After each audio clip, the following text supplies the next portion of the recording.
പഴയ രീതിയിൽ നിന്നും മാറി പുതിയ രീതിയിലുള്ള പഠനത്തിലേക്ക് വരാം. ഈ അവധിക്കാലത്ത് പ്രോക്സിമയിൽ വെക്കേഷൻ ക്ലാസുകൾ ആരംഭിക്കുകയാണ്. ചെറിയ കുട്ടികളുടെ ക്ലാസ്സിലേക്ക് 10 പേരെയും മുതിർന്ന കുട്ടികളുടെ ക്ലാസ്സിലേക്ക് 25 പേരെയും മാത്രമാണ് അഡ്മിഷൻ എടുക്കുന്നത്. കൂടുതൽ വിവരങ്ങൾക്ക് താഴെ കാണുന്ന നമ്പറിലേക്ക് വിളിച്ചോളൂ. കാളികാവിൽ വീണ്ടും ഫുട്ബോൾ ലഹരി പടർത്തി കാളികാവ് വികസന സമിതി മിനി അഖിലേന്ത്യാ ഫുട്ബോൾ ടൂർണമെന്റ് സംഘടിപ്പിക്കുന്നു. ടൂർണമെന്റിന് സീസൺ ടിക്കറ്റ് വിൽപ്പന തുടങ്ങിയതോടെ മലയോരത്തെ കായിക പ്രേമികൾ കാത്തിരിക്കുന്ന ആവേശ പോരാട്ടങ്ങൾക്ക് കൗണ്ട് ഡൗൺ ആരംഭിച്ചിരിക്കുകയാണ്. ടൂർണമെന്റ് രക്ഷാധികാരി രാധാകൃഷ്ണൻ തൊണ്ടിയിൽ മുസ്തഫയ്ക്ക് ആദ്യ ടിക്കറ്റ് നൽകിയാണ് സീസൺ ടിക്കറ്റ് വിൽപ്പന ആരംഭിച്ചത്. സാധാരണക്കാരായ കായിക പ്രേമികൾക്ക് മിതമായ നിരക്കിൽ എല്ലാ മത്സരങ്ങളും കാണാനുള്ള സൌകര്യമാണ് സീസൺ ടിക്കറ്റിലൂടെ വികസന സമിതി ഒരുക്കുന്നത്. കാളികാവിലെ പ്രധാന കേന്ദ്രങ്ങളിലെല്ലാം ടിക്കറ്റുകൾ ലഭ്യമാക്കിയിട്ടുണ്ട്.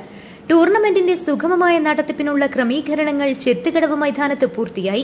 മലയോര മേഖലയിലെ ഫുട്ബോൾ പാരമ്പര്യത്തെ ഉയർത്തിപ്പിടിക്കാനും പ്രാദേശിക കായിക പ്രതിഭകൾക്ക് വലിയ വേദികൾ ഒരുക്കാനുമാണ് ടൂർണമെന്റിലൂടെ വികസന സമിതി ലക്ഷ്യമിടുന്നത്.